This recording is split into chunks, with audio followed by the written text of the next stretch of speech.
When will this soul find peace? How long must I endure, writing my will in these coded ways, forcing these walls to bear my suffering? A little girl peacefully sleeps in her bed. She's no more than 7 years old, dreaming under the gentle morning sun that warms her room. Honey, wake up.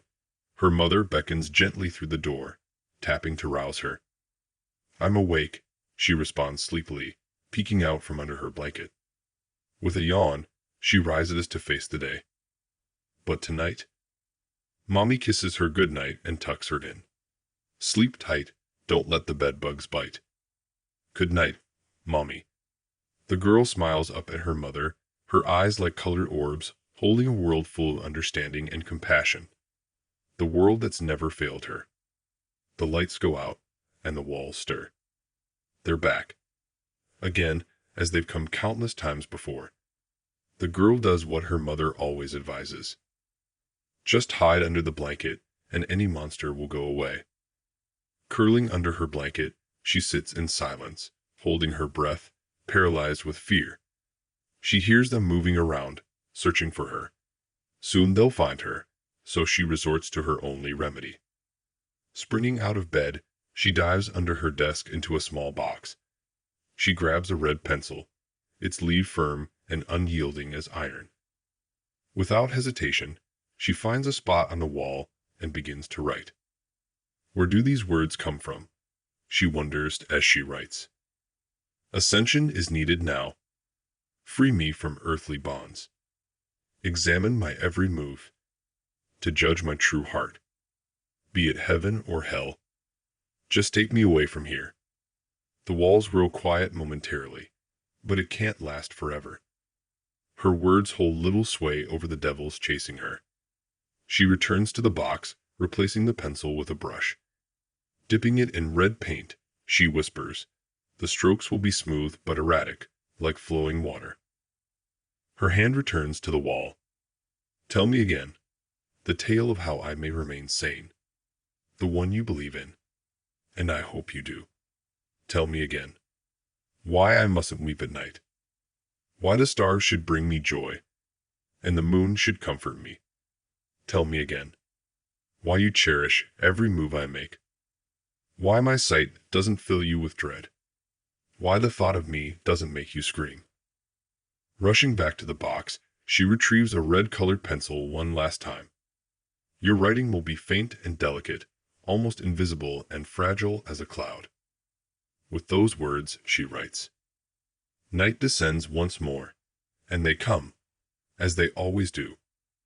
I'm no longer surprised, and no longer fear. If they take my life tonight, so be it. I'll suffer no more. It's eerily quiet now. She hears nothing, senses nothing. Her work for the night is done. By morning, it will all vanish, her words hiding in the moving walls. The next morning dawns, and it all repeats, as it always does. Night falls again, storm clouds gather. The girl is put to bed, but lightning strikes, plunging the room into darkness. Oka. Her mother starts to say, but her gaze falls on the walls, covered almost entirely with the girl's work. Shocked and angry, she confronts her daughter. How? What is this? She demands. Mommy, they're monsters, the girl tries to explain. They're coming right now. I don't want to hear this. I've heard about imaginary friends, but never a child blaming imaginary monsters. Tell me, where do you keep the materials you use for this? Startled by her mother's tone, the girl points to her box. Here. With those words, her mother takes the box and leaves. Go to bed, she commands abruptly. No goodnight kiss, no tucking in, just go to bed. And then the walls begin to move. The girl hides under her covers. There's no other escape now. She has no iron, no water, no red clouds. She can't think of anything that can. And then she remembers one day when she fell off her bike and scraped her skin. Her daddy explained blood to her, showing her the veins beneath her skin, where blood flows. All she has to do is make a cut. No problem. She knows how. She leaps out of bed, rushes out the door, down the hall, and into the bathroom. She passes her parents' room, a place she sought for help many times. But her parents can't help her now. In the bathroom, she finds a razor, something her mother used for shaving to keep her skin smooth. She recalls the day her mother accidentally cut herself with it.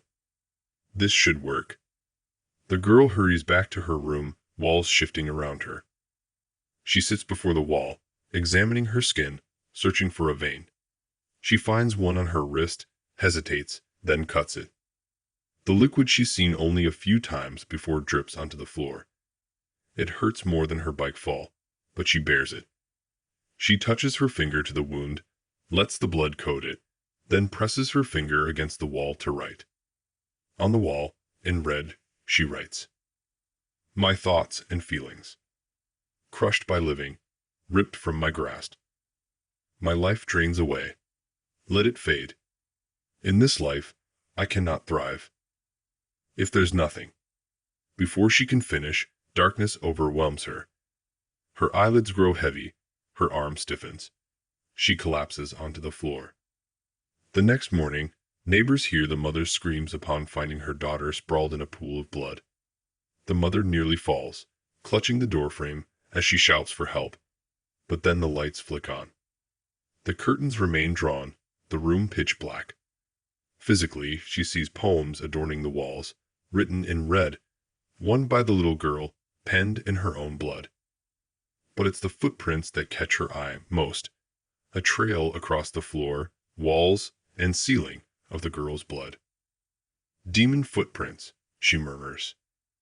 The little girl, tormented by malevolent figures unseen by others, resorts to ancient protective spells passed down to her by higher powers.